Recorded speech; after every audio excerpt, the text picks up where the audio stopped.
Voz Andina Internacional abre el espacio. Rompe el muro. Muy buenas noches, queridos radioescuchas de su programa educativo Rompe el Muro. Como cada jueves a las 7:30 de la noche conversamos aquí sobre temas importantes de la educación. En esta ocasión vamos a conversar sobre educación y gestión de riesgos, una particularidad, una tragedia, una terrible cosa ocurrió la semana pasada en Quito, que lo vistió de luto. Un aluvión de grandes proporciones asoló el barrio de La Gasca, causando pérdidas humanas y materiales. Sin embargo, se devela que ya hubieron problemas similares en décadas anteriores, en especial en el año 75. En este programa conversaremos sobre la importancia de educar a la población y a las autoridades sobre los riesgos y desastres.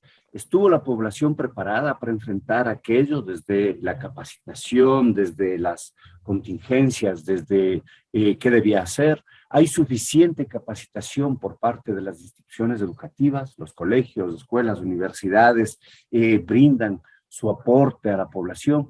¿Hay capacitación por parte de las autoridades gubernamentales y municipales? ¿Capacitación hacia los miembros del gobierno y de los municipios? Conoceremos más sobre estos temas esta noche desde el conocimiento, desde la experticia de los dos profesionales especialistas en estos temas. Y quienes nos acompañan son Lorena Cajas, quien es ingeniera comercial, tiene un máster en estudios socioambientales por Flaxo, Ecuador, y un diplomado en Relaciones Comunitarias por la Universidad Católica de Chile. Es especialista en formulación, evaluación y gestión de proyectos sociales, medioambientales y comunitarios. En el campo académico ha sido docente de pregrado y posgrado en diversas universidades del país. Ha sido invitada a dictar conferencias sobre gestión de riesgos, planificación y políticas públicas dentro y fuera del país. Creó la Secretaría Técnica y la Secretaría Nacional de Gestión de Riesgos, siendo su primera secretaria de Estado hace ya más de una década. Y nos acompaña también Eloy Basantes, quien es máster en Riesgos Naturales y Desastres por la Universidad Nacional Australiana, a partir de una beca otorgada por la convocatoria 2011 de la CENESID. Tiene más de 10 años de experiencia en el sector público, en el municipio del Distrito Metropolitano de Quito y el gobierno central. Fue consultor y trabajó desarrollando sus experticias con organizaciones internacionales. Fue analista en la Dirección Nacional de Gestión de Riesgos en el Ministerio de Educación, director zonal 9 de la Secretaría de Gestión de Riesgos y actualmente es consultor en gestión de riesgos en organismos internacionales. Con nuestros dos invitados, pues iniciamos este diálogo agradeciéndoles profundamente por haber estado, por estar con nosotros en esta noche. Lorena, quizás una entrevista de inicio. ¿Qué significa la gestión de riesgos y qué ámbitos enfoca? Muchas gracias por estar con nosotros. Buenas noches. Buenas noches, Alexis. Muchísimas gracias. Bueno, creo que tal vez valdría la pena partir de la definición aceptada, ¿no? O sea, la gestión de riesgos trabaja con varias instancias internacionales, la estrategia para la reducción de riesgos y desastres, que es una instancia de las Naciones Unidas, cuyo objetivo es ejecutar o generar lineamientos para la ejecución del marco de Sendai, que es el marco de trabajo al cual se suscriben los distintos países con el objetivo de trabajar en gestión de riesgos. Entonces, ellos establecen una definición, ¿no?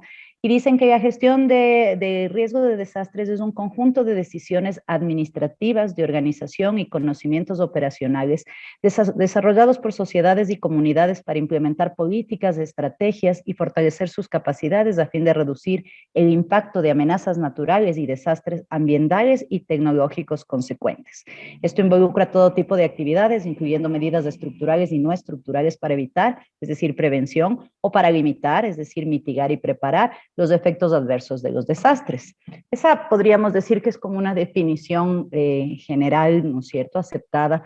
Sin embargo, por supuesto, cada uno de quienes trabajamos en este tema creo que tenemos una una especie de concepto propio, ¿no? Entonces yo puedo hablarte desde cómo yo veo la gestión de riesgos, y para mí la gestión de riesgos es una política pública de desarrollo, que debería ser una política de Estado, ¿no? ¿Por qué? A ver, cuando todos los estados generan un proceso de planificación e inversión pública encaminado a la construcción y a la mejora de capacidades instaladas del Estado, ¿no? En este caso, el Estado ecuatoriano, por ejemplo, invierte en muchas obras, no solamente de infraestructura, sino también en programas y servicios de corte social. Pero pensemos en la inversión pública. Cuando un Estado prioriza un proyecto, digamos que van a hacer un puente, ¿no es cierto?, o que van a hacer un edificio con recursos públicos para que brinde un servicio a la ciudadanía, ¿no es cierto? Se genera una planificación, se genera el diseño de esto y demás, y resulta que se construye el puente, digamos, en este caso. Pero ¿qué pasa si es que ese puente, nadie se percató de que ese puente o ese edificio se está asentando en una zona con un altísimo riesgo sísmico, por ejemplo? ¿Qué pasa si se percatan y qué pasa si no se percatan? Entonces, si es que se percatan, tienen dos opciones, ¿no es cierto? La primera es, ok, sabemos que estamos frente a una amenaza, sabemos que hay un nivel de exposición y que esta infraestructura va a estar expuesta a la ocurrencia de un fenómeno natural, ¿no es cierto? Y por tanto puede ser dañada o destruida. Y entonces tengo dos opciones. Hago algo, refuerzo los cimientos, es decir, genero algún tipo de medida estructural que me permita disminuir mi vulnerabilidad frente a esa amenaza, o simplemente no hago nada. En el primer caso, claro, implementar estas medidas cuesta, ¿no? Cuesta bastante, cuesta un poco más, encarece el costo de construcción de esta infraestructura, ¿no? Sin embargo, y en el segundo caso, simplemente el costo se mantiene, pero el rato de la ocurrencia de un desastre, hay una gran diferencia, ¿no? En aquellas infraestructuras que sí se tuvo esta consideración, a pesar de que eso costó un poco más, el rato de ocurrencia de un desastre puede ser que eso se mantenga en pie o sus daños sean mínimos. Mientras que en el otro caso, cuando no se tomaron medidas, a pesar de saber que estamos en una zona donde hay amenazas y hay un nivel de exposición frente a esas amenazas, si es que no se ha tomado ninguna medida, porque por supuesto cuesta más y no había la plata, entonces simplemente esa infraestructura se daña o simplemente se pierde. Entonces pasa de ser una inversión pública a transformarse en un gasto público. En esa misma lógica es que hay que pensar en términos de la construcción del Estado ecuatoriano. Todo lo que nosotros gastamos como tal, como Estado, incluso como familias, ¿no es cierto?, tiene que tener una guía o al menos debería guiarnos esta pregunta de, a ver, voy a gastar los ahorros de mi vida en una casa, perfecto, es todo lo que tengo. Entonces, me voy a comprar la casa. Y qué hermoso, me encanta, por ejemplo, el Valle de los Chillos. Me voy a ir al Valle de los Chillos a vivir. ¿Qué pensamos comúnmente cuando compramos una casa? A ver, está en un sitio seguro, es una bonita urbanización, tiene linda vista, está iluminado, tiene patio, pero nunca nos preguntamos, ¿y será que está en el camino de los lares del Cotopaxi? Porque ahorita el Cotopaxi no está generando actividad, ¿no es cierto? O sea, está quieto, digamos. Pero es una cosa, la erupción del Cotopaxi es una cosa pendiente y que va a suceder. Entonces, si yo cojo todos los ahorros de mi vida y me compro una casa con todos los ahorros de mi vida al lado del río San Pedro, ¿no es cierto? ¿Qué va a pasar? El rato que el Cotopaxi genere mayor actividad volcánica, que todos los ahorros de mi vida se van a perder. Entonces, ¿por qué no nos preguntamos esas cosas, no? Esa es un poco la idea. Y la gestión de riesgos, por tanto, ¿qué es? La gestión de riesgos es una consideración general, es una política con la que el Estado e incluso las familias deben actuar. Es decir, a ver, voy a hacer esto con mis recursos, voy a hacer o a trabajar en tal cosa, ¿a qué riesgos estoy expuesto? ¿Cómo funciona? O sea, ¿qué es lo que puedo hacer para mitigar esos riesgos a los que estoy expuesto? ¿No es cierto? Desde cuánto me cuesta, cómo funciona, y voy a tomar decisiones que me permitan que en caso de un desastre exista al menos de mi parte una previsión, sea por la ubicación, sea porque lo que yo construí tiene algunas previsiones y demás, pero la gestión de riesgos en realidad yo planteo que es una política transversal de desarrollo porque nosotros deberíamos tener consideraciones de gestión de riesgos para cada cosa que hacemos, ¿no? O sea, no solo para comprarnos la casa, sino que también tendríamos que pensar en que cada cosa que nosotros hacemos desde nuestro rol personal, familiar, ciudadano, laboral, institucional.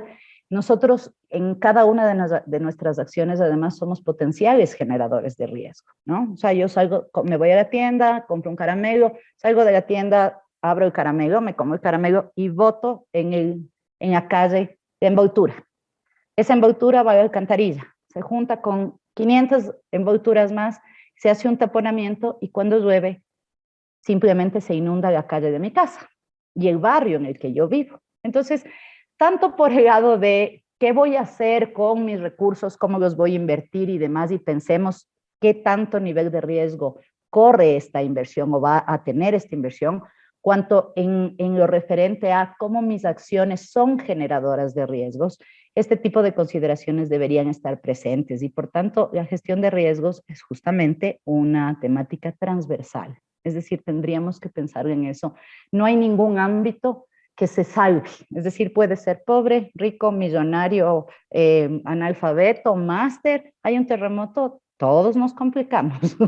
Claro, la recuperación puede ser más fácil para quienes tienen más recursos económicos, pero el rato del terremoto no hay una discreción, el terremoto no hace una discreción entre, como te digo, pobres, ricos, educados, no educados, jóvenes, viejos.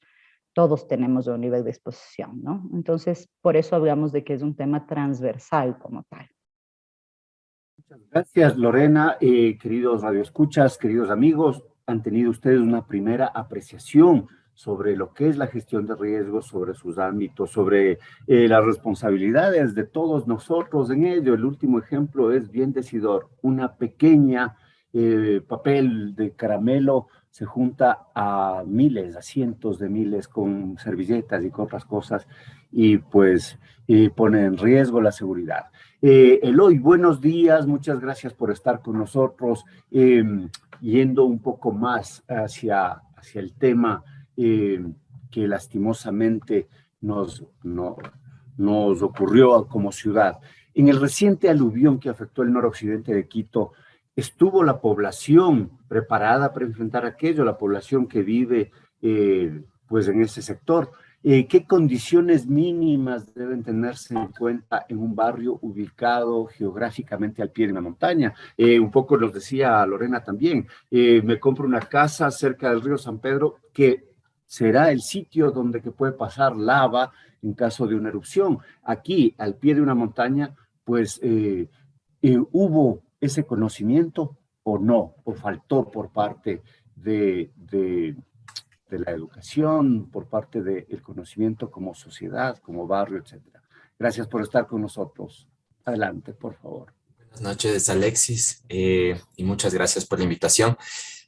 Bueno, yo creo que también esto es un tema bastante complicado porque, de hecho, nosotros vivimos en zonas donde hay muchísimas amenazas. Y solo un poco para tal vez complementar lo que Lorena nos comentaba, es que las amenazas, todo, o sea, el tema de las quebradas, las montañas, los volcanes, todo esto está antes de los asentamientos que nosotros hemos desarrollado. Y por lo tanto, ha sido todo un cúmulo de generación de nuevos riesgos y de ponernos a nosotros mismos en estos riesgos a través de la actividad humana que hemos desarrollado. Entonces, por ejemplo, en La Gasca se hizo un relleno y este relleno es justamente por donde pasa la calle La Gasca, la avenida La Gasca, y entonces lo natural, la naturaleza siempre tiene esa memoria y busca sus desfogues naturales. Y eso es lo que pasó. Entonces, llegó a tal punto en el que hubo una lluvia tan fuerte que se superó esa infraestructura mínima que se tiene en la quebrada y el agua buscó su cauce natural. El problema es que ahora el cauce natural está lleno de casas, está lleno de calles y entonces incluso el hecho de que hayamos puesto pavimento en la quebrada hace que la velocidad de esa agua, de ese material, corra más rápido. Entonces eso genere más daños y por lo tanto es aún más difícil predecir cuáles los daños que se pueden ocasionar antes que esto suceda. Realmente me parece que en estos años, en estos últimos años y y a lo largo de la historia del Ecuador, o sea, hay un hito que es el haber contemplado la gestión de riesgos dentro de la Constitución. Y eso hizo que empecemos a invertir dinero en temas de gestión de riesgos, empecemos a pensar un poco más en temas de prevención. Y eso nos empezó a permitir acercarnos a la comunidad con un mensaje diferente. Sin embargo, en los últimos años, esto que habíamos logrado se ha debilitado y hemos perdido incluso esa presencia en la comunidad. El Estado ya no tiene esa presencia en la comunidad con la gestión de riesgos, ya no tiene la capacidad de tener a sus técnicos capacitando a la comunidad, contándoles qué es lo que puede pasar, porque lastimosamente nosotros, no sé si es un mal de los ecuatorianos y ecuatorianas o es un mal humano, el hecho de que tenemos una memoria muy a corto plazo. Entonces nos olvidamos y no nos interesa lo que pasó antes de ayer y seguimos con nuestra vida pensando en que mañana no nos va a pasar. Y eso es un tema una forma muy errónea de ver las cosas. Y por lo tanto necesitamos nosotros que nos estén recordando, que nos estén capacitando, que nos digan, miren, por aquí puede pasar esto. Si ya supimos, si ya nos pasó esto en los años, en el 75, sabíamos que podía volver a pasar. Este tema, de hecho, no es culpa de una persona el hecho de que haya llovido tanto ni de una institución. Eso lo tenemos bastante claro. Pero sí es un problema que no se desarrollaron procesos comunitarios para evitar la pérdida de vidas. Yo creo que probablemente las pérdidas materiales no las íbamos a poder evitar si es que, a menos que hubiéramos tenido una infraestructura muy grande, muy costosa en estas quebradas que permitan realmente contener todo el material que hubo, ¿no? Pero sí pudimos haber evitado la pérdida de vidas humanas. Y esa pérdida de vidas humanas se la evita a través del monitoreo de las amenazas, del conocer, del mantenimiento de las quebradas, de tener un sistema de alerta temprana que nos permita, y los sistemas no tienen que ser todos tecnológicos, no es solamente eso, o sea, también puede ser un trabajo conjunto con la comunidad. También se puede tener un sistema de alerta temprana comunitario y eso hace que la comunidad esté que esté como cohesionada con su entorno, con la naturaleza, que es lo que ya estaba ahí antes que nosotros, ¿no? Entonces, para mi punto de vista, no estaba preparada, pero no porque no haya buscado prepararse porque tenía el desconocimiento, sino que tal vez ya muchas personas no escucharon el mensaje de que podía inundarse, habían olvidado lo que pasó antes. Y claro, esta proporción esta es la magnitud del evento que tuvimos en la semana anterior, pues es bastante complicado contenerlo, ¿no? Y entonces tienes una cierta actividad también justa en un sector en donde desemboca este material y por lo tanto genera muchísimos daños, ¿no? Entonces, sí, o sea, yo creo que la comunidad no estaba preparada, pero creo que institucionalmente también nos hemos visto debilitados y con una administración municipal nueva que no ha mantenido o no, ni siquiera se dio el tiempo para poder verificar cuáles han sido los procesos en temas de gestión de riesgos, los procesos en prevención. Entonces, era muy difícil que que esto se pueda evitar o que se pueda cuidar las vidas humanas, ¿no?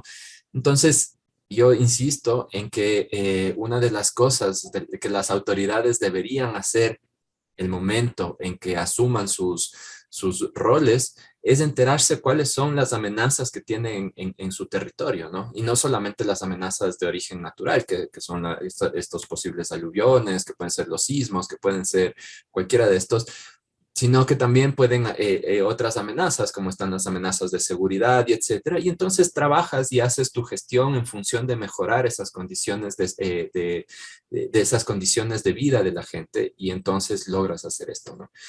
Y entonces te toca trabajar también el tema de educación. Y en educación es incluso otra de las instituciones que también se ha debilitado. el Ministerio de Educación hasta hace algunos años tuvo analistas de gestión de riesgos en el territorio, en cada distrito o circuito, me parece que eran. Entonces tenían una presencia muy fuerte en temas de gestión de riesgos y tenían ojos en el territorio. Ahora, esos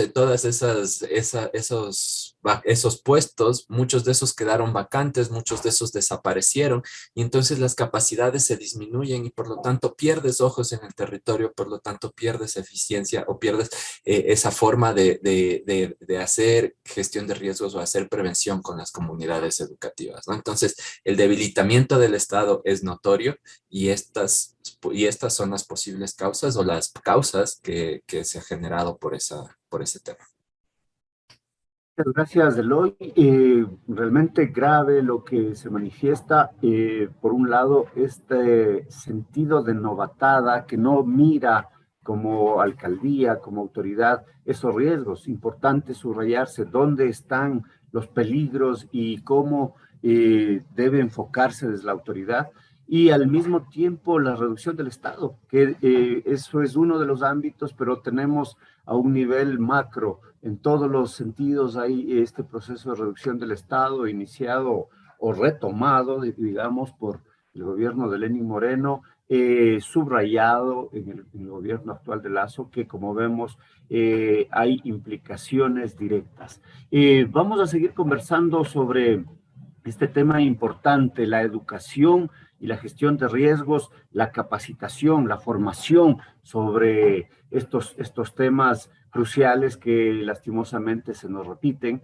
Vamos a una primera pausa musical y volvemos en Rompe el Muro, el programa de educación de los jueves. Estamos de vuelta, regresamos a dialogar en esta noche con Lorena Cajas y Eloy Basantes sobre gestión de riesgos y educación. Lorena, por favor, cuéntanos, las administraciones municipales, nacionales velan por la población, se decía, Eloy anotaba algo, hay capacitación suficiente a las autoridades gubernamentales en gestión de riesgos. Estas capacitan adecuadamente, ya nos mencionaba algo, pero tú tienes también una vasta experticia. Tú creaste la Secretaría de Gestión de Riesgos en tu tiempo, hace ya un poco más de una década. ¿Cómo se ha dado esta evolución? ¿Cómo surgió y cómo está ahora, quizás por ahí, ese enfoque? Bueno, a ver, creo que hay una cosa un poco más estructural y más grande, ¿no? O sea, efectivamente en el 2008 se incorporan los artículos 389 y 390 en la Constitución, que son los que reconocen y por primera vez señalan una obligatoriedad del Estado de trabajar en el tema de gestión de riesgos y de contar con un sistema nacional descentralizado de gestión de riesgos. Estos artículos señalan un par de cosas importantes. Una de ellas es la construcción del sistema y señalan que todas las instancias públicas y privadas tienen la obligación de contar con una unidad de gestión de riesgos como tal, para que se ocupe de este tema en cuanto al quehacer de su organización, por supuesto, en el caso de los ministerios, en cuanto al sector en el que estos ministerios trabajan. Y señala la Constitución que la gestión de riesgos se debe manejar bajo el principio de descentralización subsidiaria. ¿Qué quiere decir esto? Quiere decir que en el momento en que haya un desastre cuya respuesta rebase las capacidades de la jurisdicción territorial en la que se da, por ejemplo, hay un desastre en una pequeña parroquia, pero la parroquia no tiene el dinero suficiente para contratar, qué sé yo, por ejemplo, la maquinaria o demás, no cuenta con los recursos, entonces la Constitución señala que el Estado, las instancias de mayores, en este caso el cantón, por ejemplo, tiene que acudir en su auxilio, pero sin relevarle en ningún caso de su responsabilidad sobre el territorio y el proceso de toma de decisiones. Eso quiere decir que deberían apoyarle, pero respetar que se mantengan las decisiones locales. Ahora, tenemos eso en el grado constitucional, digamos, que lo que hace es marcar unos lineamientos generales. Sin embargo, y desde hace muchos años, creo que el Estado tiene una deuda enorme con el pueblo ecuatoriano y estamos hablando de la Ley de Gestión de Riesgos. Si no contamos con una ley, con un marco normativo que nos permita regular ciertos temas, todo se queda a nivel discrecional. Es decir, si no hay una obligatoriedad, por ejemplo, de los municipios de trabajar con sus barrios y sus comunidades en preparación y en prevención de gestión de riesgos, queda a decisión del alcalde si esto se hace o no se hace. Uno. Dos, si bien las unidades, los municipios cuentan con unidades de gestión de riesgos, unas más fuertes que otras, dependiendo del tamaño del municipio, dependiendo del tamaño de su presupuesto y demás. Sin embargo, de una u otra manera, no existen lineamientos nacionales o generales que guíen a los municipios respecto a cómo hacer un trabajo comunitario, cómo preparar a la gente, lo cual es terrible porque cuando hay un desastre, con quien cuentas es con el que tienes al lado. Puedes ni conocerle, pero si se te cae la casa encima, el que te puede salvar la vida y a quien puede salvar la vida es al que tienes al lado tuyo, quien quiera que este sea. Y la verdad es que los siguientes minutos después de la ocurrencia de un desastre son absolutamente críticos. Es decir, entonces, de una u otra manera, la población, la primera línea de defensa respecto a cómo responder frente a un eventual desastre, debería ser la población, que es potencialmente afectada. Deberíamos saber qué hacer, cómo actuar, al menos en una primera instancia, y luego también a quién recurrir. Aquí a mí me gustaría plantear una pregunta que siempre me hago, ¿no? Y es un poco cómo se está planteando realmente el enfoque de la ciudadanía y la participación de la ciudadanía en el tema de gestión de riesgos. ¿Qué somos? Porque hasta este momento se ha trabajado con una ciudadanía que es objeto de atención. Es decir, pasa algo y corren a darles raciones, les atienden y después se olvidan. Y en vez de eso deberíamos trabajar con un enfoque distinto, donde la población sea sujeto de acción. Es decir, que sepan qué hacer, que no generen riesgos en su quehacer cotidiano, o que al menos los minimicen o los tengan pendientes y sepan cómo responder. Entonces, concuerdo con que hay un proceso de debilitamiento institucional en las últimas décadas. La Secretaría se creó como una Secretaría Técnica que luego fue elevada a Secretaría Nacional con rango de ministerio como tal, y después en el gobierno anterior básicamente se degradó al rango de servicio nacional, es decir, no tiene ya un rango ministerial y no está, por tanto, no puede sentarse no siempre puede sentarse a la mesa de los tomadores de decisiones, ¿no? Y por tanto, el nivel de incidencia cambia. Es muy importante tener en cuenta que este debilitamiento genera a su vez, es como una cascada, ¿no? Si debilitas la instancia nacional, el ente rector, si no cuentas con una ley que especifique la mandatoriedad de las acciones que cada institución debe seguir, y si es que a la final no cuentas tampoco con una población que tenga una visión de participación activa, sino más bien que asume una posición de objeto de atención, como decíamos hace un momento, la cadena se vuelve complicada, ¿no? O sea, los tomadores de decisiones toman decisiones sin que esto se tome en cuenta y por tanto se invierten los recursos sin tener este tipo de consideraciones. Las decisiones se mantienen discrecionales, es decir, no existe un alcalde hace una cosa y el otro hace otra, el otro ni siquiera la hace, ¿no? Y los territorios, los desastres no respetan delimitaciones territoriales. No es que dicen, aquí se acaba Guano, más allacito ya no voy a temblar. No es real. O sea, esas divisiones están en nuestra mente. Las divisiones político-administrativas y todo lo que esto implica son una creación de nosotros, de esta sociedad, de la sociedad como tal, del Estado como tal. Pero los desastres van más allá de eso y por tanto en todos los casos requieren coordinación. Para cualquier desastre necesitas albergues, necesitas comida, necesitas logística, necesitas rescate, cada una de estas tareas, y estoy nombrando cualquiera y solamente de manera sencilla, pero cada una de estas tareas es de competencia de una institución diferente. Imagínate cuando esto ocurre y no hay una coordinación adecuada, ¿no? Es muy difícil trabajar en este tema de la respuesta porque es una papa caliente, ¿no? Es decir, los gestores de riesgo están súper complicados. Cuando haces muy bien tu trabajo, lo que haces es prevención y por tanto, cuando hay un fenómeno natural, no pasa nada. Entonces, lo que hiciste no se nota, simplemente no hubieron efectos adversos.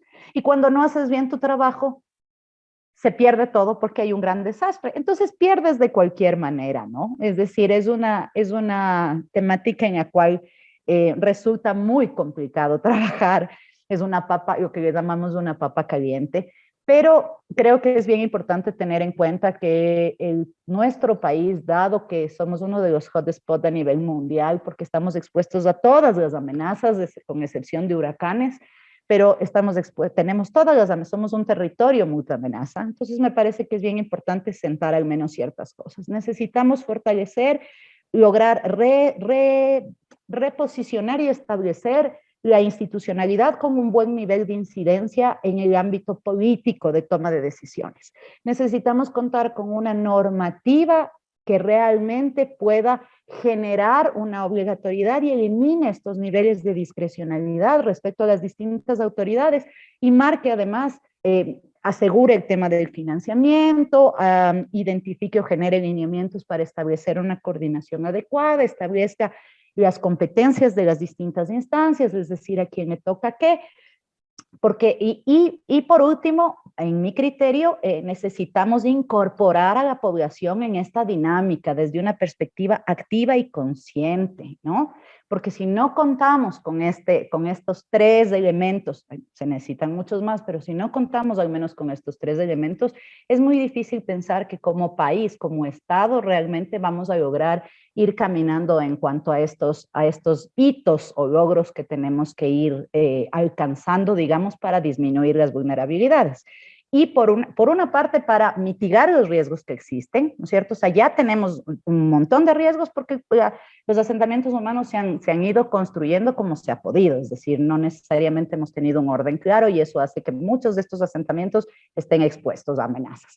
Entonces, tenemos que mitigar los riesgos que ya existen, pero también tenemos que pensar en la construcción de políticas y lineamientos para que aquella construcción que vamos a hacer no sea una construcción poblada de vulnerabilidades frente a los riesgos que sabemos a los que estamos expuestos.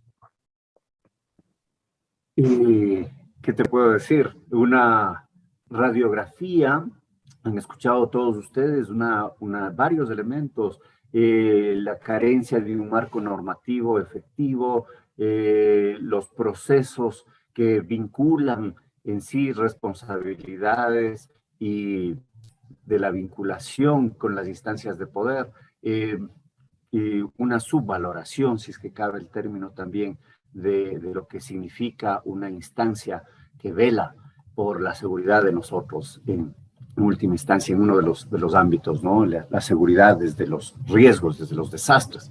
Eloy, esto que venimos conversando, ¿no? Deslaves, erupciones, del mismo COVID, desastres que vienen inesperadamente. Lorena nos ha dado el enfoque desde la institucionalidad gubernamental, en los ámbitos administrativos, normativos. Ahora, en la institución educativa, ¿qué ocurre aquello en las diversas instituciones educativas? En colegio, universidad, escuela, el currículum, los programas, el proceso formativo de docentes. Recuerdo que hace mucho tiempo, incluso cuando hace muchas décadas, se planteaban espacios para los terremotos, que decían a los niños qué deben hacer en caso de terremotos. Eso es de lo único que recuerdo, no recuerdo en temas de erupciones volcánicas o en temas de deslaves. Tú trabajaste en el Ministerio de Educación hace unos años en esta área. ¿Cómo viene dándose aquello en la educación, en la institución educativa? ¿Se ha potenciado o también, como mencionaba Lorena, ha venido en una escala de desatención? Sí, bueno, yo creo que aquí hay que, a ver, primero que el Ministerio de Educación tiene una política pública en temas de gestión de riesgos y si no estoy mal, fue la primera institución ministerial que creó esta política pública de gestión de riesgos, creando una dirección nacional con recursos, con personal y realmente descentralizando el tema de gestión de riesgos a nivel nacional. Esa política pública se vino trabajando a partir del 2012, si no me equivoco, y fue un tema que nos permitió incluso desarrollar metodologías y herramientas metodológicas que eran bien recibidas a nivel regional. Éramos incluso un referente a nivel regional en temas de estos procesos educativos en temas de gestión de riesgos.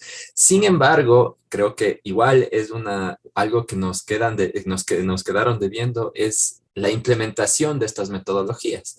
Estas metodologías en muchos casos quedaron muy bien en el papel, pero ya en el momento de la práctica pues fue un tema bastante complejo de realizar porque ya se vio que no teníamos tal vez los suficientes recursos para desarrollar esas metodologías. Y entonces, claro, entonces se centró, conforme fue avanzando el proceso de la Dirección Nacional de Gestión de Riesgos del Ministerio de Educación, se fue centrando en cosas, en lo más, ¿cómo lo podemos llamar? Tal vez en lo más mediático, que es el tema de los sismos. Después, cuando tuvimos los tsunamis, también se centró en esa capacitación para los tsunamis. Y entonces se desarrolló incluso, a partir del terremoto del 2016, una política de que cada mes iban a hacer en todas las instituciones educativas hacían un simulacro de evacuación y hacían todo el ejercicio de evacuación. Los efectos que tiene esto realmente es que nos enfocan o que enfocan a la población en que tal vez solamente hay sismos. Y eso es algo que no es real. Y entonces ahí es en donde tal vez el Ministerio de Educación le está faltando el poder mejorar este currículo, ¿no? El poder comentar, el poder enseñar a los niños y a las niñas, el poderles enseñar cuáles son las amenazas que existen en todo el país. E incluso lo que deberíamos hacer es, con las capacidades que tienen ellos, es poder ir viendo cuáles son las amenazas que existen en su territorio específicamente y enseñarles cómo actuar ante esos, qué decisiones deberíamos tomar antes de irnos de caminata, qué decisiones deberíamos tomar antes de decidir qué vivienda escoger. Y eso nos permite tener herramientas para nosotros también poder decidir sobre en nuestro futuro qué vamos a hacer, ¿no es cierto? Entonces ahí vamos a saber, aunque sea si es que nos vamos a la montaña, vamos a saber que puede haber una avalancha. Vamos a saber que si me voy a la playa puede haber un tsunami. ¿Y por qué se puede producir un tsunami? Entonces hay estrategias que yo creo que han fallado bastante y peor ahora con todo el debilitamiento que ha habido, ¿no? Se ha disminuido mucho, además que a partir de la pandemia todos los esfuerzos incluso de gestión de riesgos se han concentrado en los temas de la pandemia, en el poder evaluar la situación epidemiológica, el poder tomar decisiones en cuanto al regreso a clases, el poder decir, o sea, y ahí es en donde nosotros vemos la falta de incidencia de la gestión de riesgos en la comunidad. Porque, por ejemplo, en cuanto a la pandemia, en cuanto al COVID, uno de los espacios más seguros por los protocolos que se han desarrollado, o sea, si se siguen todos los protocolos que ha desarrollado el Ministerio de Educación, que es para lo que les han puesto a hacer, es uno de los espacios más seguros, es uno de los espacios en donde menos probabilidad de contagio hay, ¿sí? Y en caso de que haya un contagio, siguiendo estos protocolos, puedes evitar que haya más contagios en toda la comunidad educativa. Entonces, realmente la comunidad ahora debe entender que estos espacios de educación son, las escuelas, los colegios, son espacios en este sentido los más seguros. O sea, es más seguro ir a la escuela que irse al cine, es más seguro irse a la escuela que irse al supermercado y así. Entonces, ¿y por qué se da esto? Porque ni siquiera estamos considerando las cifras que nos está generando la Dirección de Gestión de Riesgos. La Dirección de Gestión de Riesgos nos da una cifra de que hay bueno, hasta hace un tiempo eran como 30 contagios de estudiantes y 30 estudiantes que habían ido contagiados a las escuelas y que no habían contagiado a nadie más. Entonces teníamos esos 30 casos en como 16,000 estudiantes, entonces era una cifra tan pequeña y que, o sea, si es que tomaríamos en cuenta esas cifras, ese monitoreo, esa evaluación, ese análisis de la amenaza, entonces nos permitirían tomar esas decisiones o se permitirían tomar decisiones conforme a esas cifras y no conforme al tema mediático de que la gente dice que no, le voy a mandar por X razón, ¿no? Entonces, creo que ahí falta un poco de el evaluar, el saber cuáles son las amenazas de cada territorio, el poder transmitir ese conocimiento a los estudiantes, a los y las estudiantes, y hacerlo desde muy niños, ¿sí? Con diferentes metodologías. Yo digo, por ejemplo, hay estas semanas científicas en donde cada uno expone algo. Tal vez hacer una semana de gestión de riesgos en los colegios, en donde los niños hagan dibujos de temas de gestión de riesgos y los más grandes hagan experimentos en temas de gestión de riesgos y expliquen cuál es la dinámica. Yo no estoy muy de acuerdo en el tema de que se haga una sola materia de gestión de riesgos, sino que tratemos la gestión de riesgos como también decimos que debemos tratarla en el Estado, de una forma transversal. Entonces debemos buscar que se entienda la gestión de riesgos en el tema de historia, que se vea gestión de riesgos en el tema de geografía, en todo lo que hacemos, que tenga un componente de gestión de riesgos, incluso en educación física, donde podemos hacer los ejercicios para la evacuación y etcétera. Entonces podemos realmente transversalizar la gestión de riesgos para que nuestra comunidad, para que nuestra gente pueda interiorizar esos conocimientos y aplicarlos en el momento que tenga que tomar una decisión o que algo suceda. Muchas gracias, Eloy, y gracias, Lorena. En esto último que ustedes han manifestado, la transversalización, lastimosamente en el currículo, otros ámbitos se transversalizan, desde el currículo del 96, como es la interculturalidad, que en la práctica no se ejecuta, como es la educación ambiental, que en la práctica se hace muy poco. Es muy interesante las ideas que se plantean del ejercicio de proyectos, visualizar esto desde las diversas áreas del currículo es sin duda crucial. Es crucial también que la población se sienta informada sobre las dimensiones reales. Acabo de decir, es menos contagioso del COVID irse hacerlo que pase en la escuela que ocurre en un cine. Sin embargo, los cines se abren hace rato y las escuelas no, y hay hasta oposición para aquello. Son temas sin duda que atañen también a los padres de familia, a los directores, a los miembros de la comunidad, a toda el llamado triángulo educativo, la comunidad educativa y a las autoridades que en un contexto, como nos decía Lorena, de debilitamiento se hace aún más difícil. No solo hay sismos, también podríamos decir, no solo el riesgo es de sismos, hay tsunami, hay deslaves, hay varias cosas en las que pensar. Vamos a una segunda pausa musical y luego conversaremos sobre ya las conclusiones, las dimensiones propositivas, incluso podríamos decir. Regresamos en un momento. Lorena, estamos llegando al final de este diálogo, de esta interesante conversación sobre educación y gestión de riesgos. En todo el contexto que tan lúcidamente tanto tú como Eloy han expuesto, ¿qué recomendarías a la población de diferentes localidades en materia de gestión de riesgos? Hay criterios generales, hay criterios particulares. ¿Qué sería tu recomendación, dado incluso el abandono que tenemos por parte de la institucionalidad? A ver, me parece que si es que hay que elaborar una recomendación a la población, es que todos nosotros vivimos, digamos, todos y cada uno de nosotros que vivimos en sitios diferentes, conocemos nuestro territorio. Sabemos cómo funciona, qué problemas hay, qué tipo de cosas se dan y cada cuánto tiempo. Y en la gran generalidad de los casos sabemos también qué es lo que podemos hacer para enfrentar esto o para solucionar los problemas que se van dando, ¿no?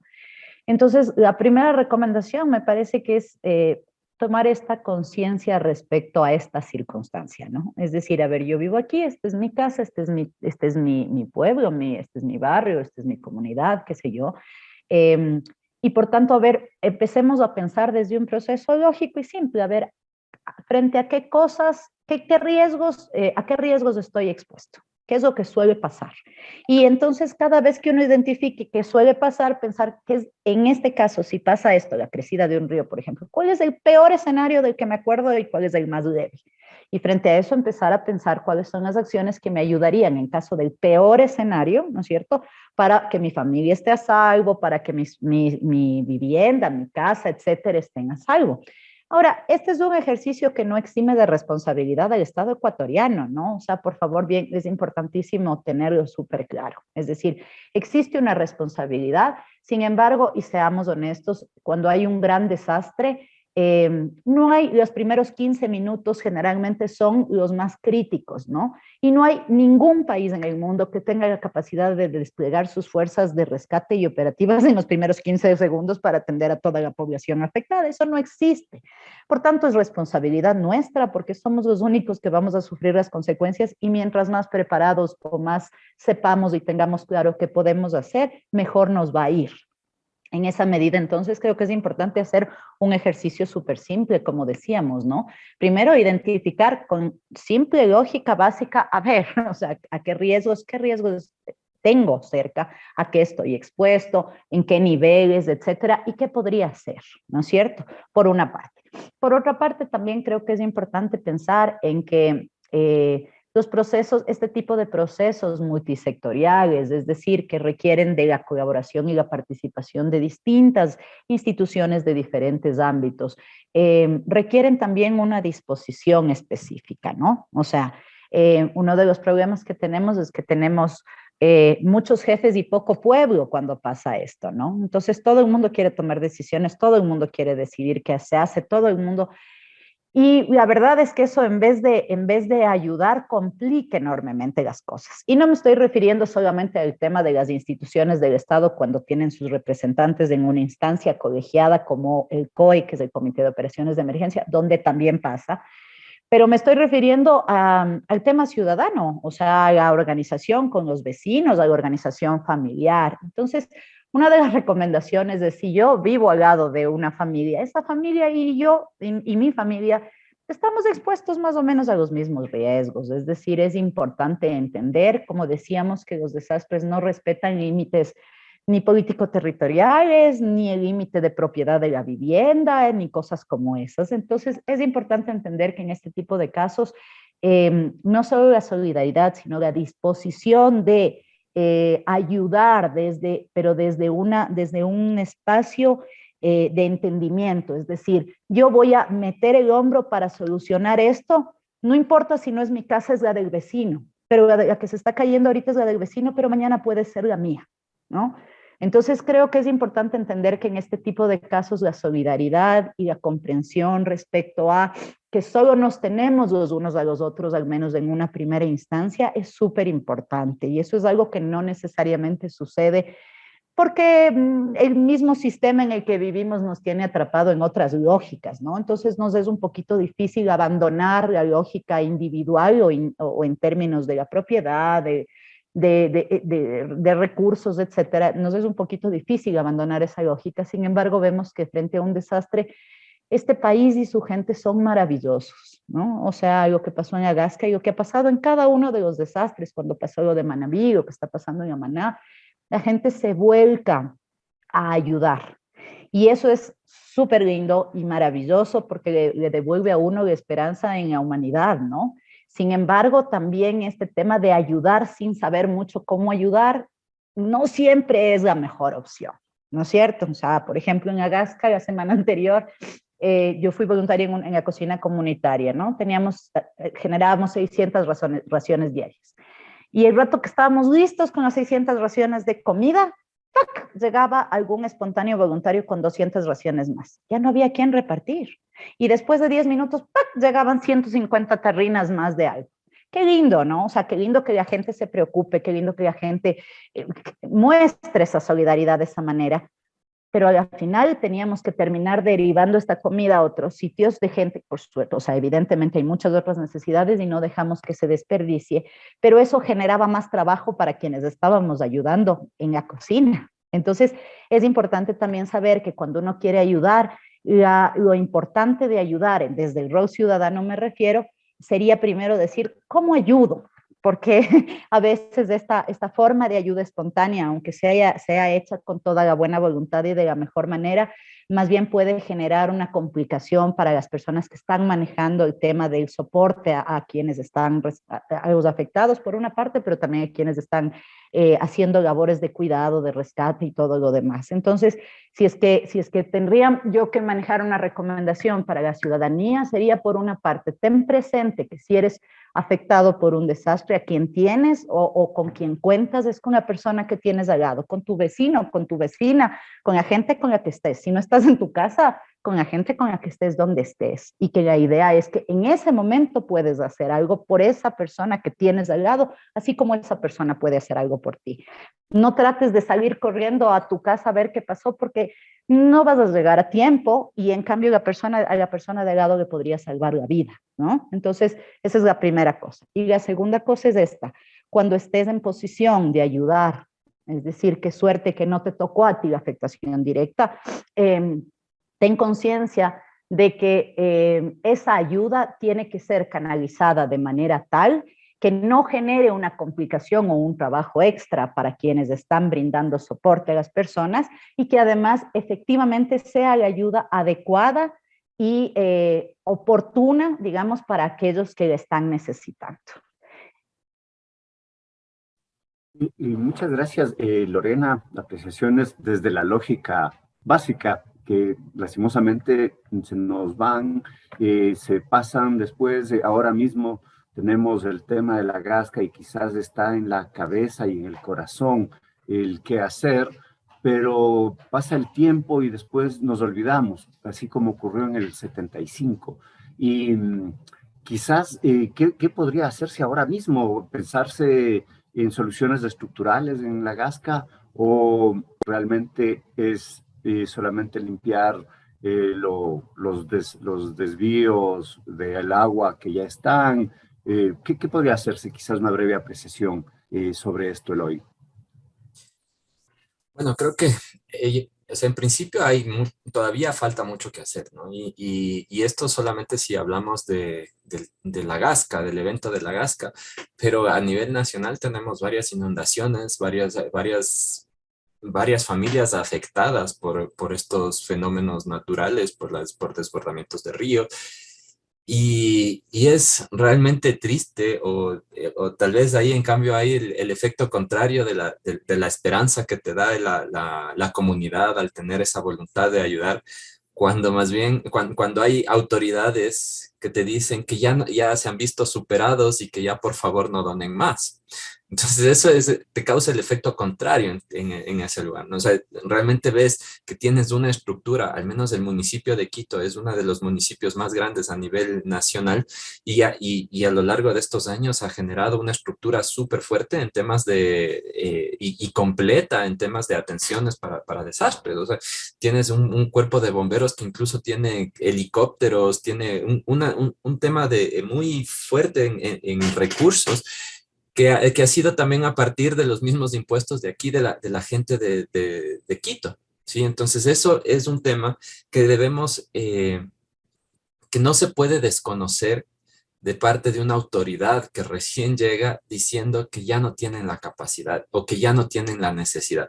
Porque como dice Lorena, o sea, me parece excelente lo que pudieron hacer en su momento, que si es que llegó más comida, entonces repartimos a otras partes en donde necesitaban y aquí tenemos eso, o sea, ellos tienen la capacidad de llevar a Cotopaxi. De hecho, los bomberos estaban atendiendo a algunos, haciendo rescate en el Cotopaxi, en algunas comunidades que estaban aisladas, y eran bomberos de Quito. Entonces, realmente la institución como municipio de Quito tienen las capacidades de atender a muchas partes acá y lo han hecho en muchos sectores del Ecuador. Entonces, el decir que no se tiene esa capacidad es, o sea, realmente desmotivante en estos temas, ¿no? Y eso también demuestra la falta de conocimiento en temas de riesgos, ¿sí? En cuanto al manejo de la gestión de riesgos. Yo más bien quisiera hacer la invitación a las autoridades y a las nuevas autoridades que en temas de riesgos busquemos qué es lo que ya hay y cómo mejoramos eso. No busquemos decir lo del anterior no vale, yo voy a hacer un sistema nuevo, porque eso no nos ayuda en nada. ¿Sí? Por ejemplo, el tema de las mismas quebradas que estábamos diciendo ahorita, de las quebradas de Pichincha, estaban ya, empezaron a ser manejadas desde los años 95, si no me equivoco, que es el año que nos han venido mencionando, y hasta ahora no tenemos un sistema de alerta temprana. Entonces, no me pueden decir que sí, que no es mi culpa, que recién estamos haciendo, que se demora un año con JICA en hacer el proceso y eso. Sí, pero han pasado desde el 95 hasta acá 17 años que no hemos hecho absolutamente nada en temas de un sistema de alerta temprana.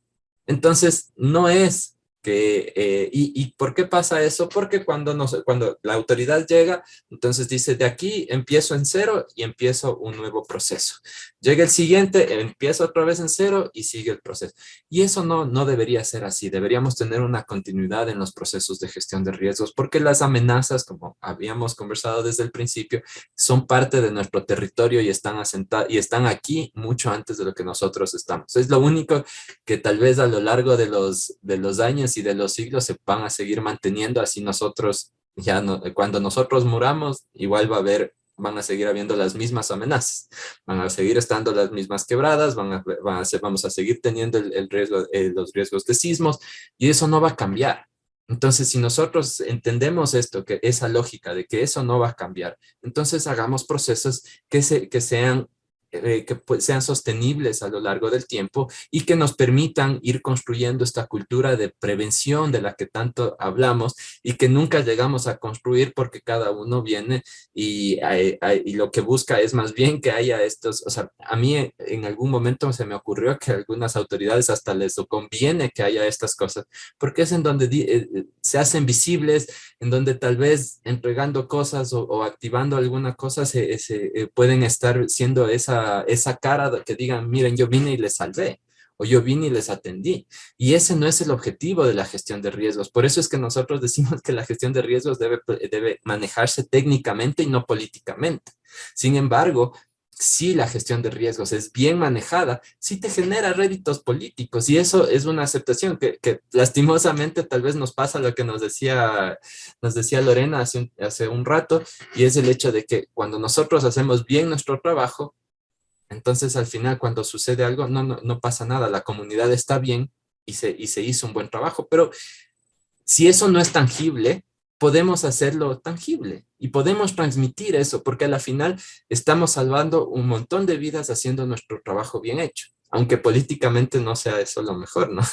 Porque, como les digo, siempre buscan este rédito en la respuesta, el momento del desastre, el momento que ya sucede algo, entonces busco estar ahí para poder ganar algo de votos. Entonces, mi llamado, eso, que estamos aquí tratando con vidas y que la vida no tiene ningún costo. O sea, lo material muchas veces lo podemos perder, pero salvemos vidas. Y eso para mí es como lo que debería mover la gestión de riesgos, la humanidad en la respuesta, la humanidad en la atención y la humanidad en la prevención. O sea, siempre pensando en salvar vidas, ¿sí? Lo material se recupera, la vida no. Muchas gracias, Eloy, y quizás brevemente también has dado como un mensaje. Y Lore, tus palabras finales, brevemente, quizás alguna última apreciación para cerrar este programa. Sí, bueno, muchas gracias. Creo que, a ver, la primera es, creo que deberíamos empezar a hablar de esto. O sea, me parece que uno de los temas más importantes es cómo esto se maneja y se posiciona en la mente de la ciudadanía y de las autoridades. O sea, creo que desde esta tú como comunicador y en general los medios de comunicación, me parece que desde todos los ámbitos de la sociedad existe una responsabilidad, ¿no?, sobre esto. Cada uno con lo que sabe hacer, cada uno con lo que puede hacer. Entonces, me parecen súper valiosos espacios como estos en los cuales se puede conversar. Creo que la discusión tiene que ser bajada a un nivel súper coloquial. O sea, creo que esta es una discusión que se tiene que hacer con los vecinos.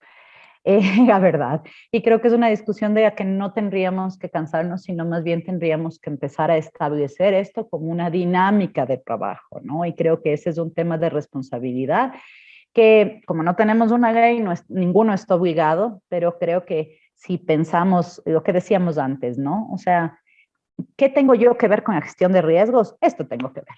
¿Cómo puedo aportar a esto? ¿Cómo puedo aportar? Si soy un comunicador, bueno, generando espacios tal vez. Si es que soy un profesional técnico, entonces identificando aquellas acciones que se te deben llevar a cabo. Si soy un ciudadano que simplemente quiere aportar, entendiendo cuál es la mejor manera de hacerlo. Entonces, este es un tema que nos conviene a todos. Eso es lo que yo quiero decir. O sea, si es que nos cae encima un terremoto, a toditos nos va pésimo. Todos, no importa si eres rico, pobre, educado, lo que decíamos al inicio. Entonces, si nos conviene, y si además ya sabemos que el rato que pase algo, no solamente que puede dolernos, o sea, no es que es un golpecito, podemos quedarnos sin familia, sin casa, sin vida. Entonces, siendo un tema tan importante, tratemos de sobreponernos desde el rol que estemos a esta onda de no ha de pasar, Dios no ha de querer, no hablemos de eso porque uno llama a la desgracia. Eso es mentira. O sea, vivimos en un país, vivimos rodeados de volcanes, vivimos en una ciudad que tiene un sistema de 13 fallas sísmicas, o sea, tenemos un montón de condiciones preexistentes de riesgo a las cuales estamos expuestos. Entonces, dejémonos de cosas, ¿no es cierto? Y desde donde quiera que estemos, asumamos una responsabilidad, primero con nosotros mismos y con nuestra familia, luego con nuestra comunidad, los vecinos y demás, y luego con el país que les vamos a dejar a nuestros hijos. Porque este es el país, esta es nuestra tierra y es el país que les vamos a dejar a nuestros hijos. Entonces, todos tenemos no solo la responsabilidad, sino deberíamos tener la motivación. O sea, ¿qué más motivación que haciendo algo puedes salvar tu vida, no?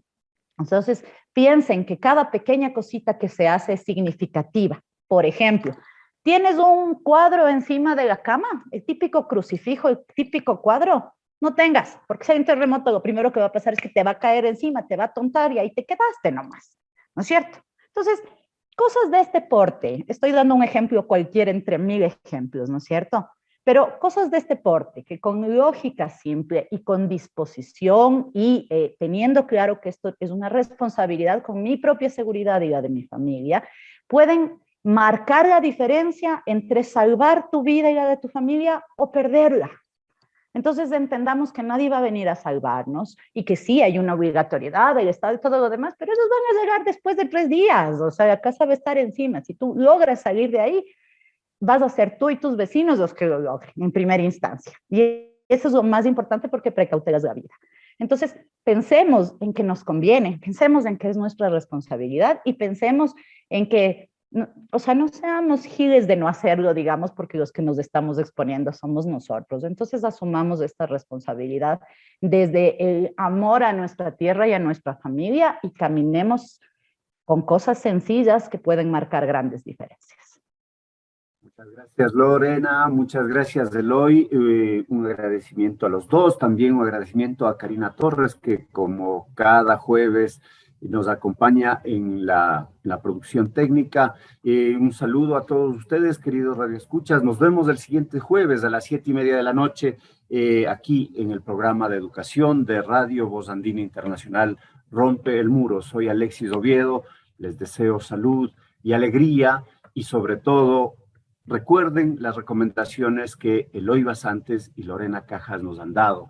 Piensen primero también en la solidaridad, piensen en la seguridad, piensen en los riesgos cotidianos que tenemos. Un abrazo, nos vemos el siguiente jueves. Hasta luego. Quedamos agradecidos por su sintonía. El debate y análisis de los temas de la educación como un fenómeno social volverá a ustedes en una semana. Rompe el muro.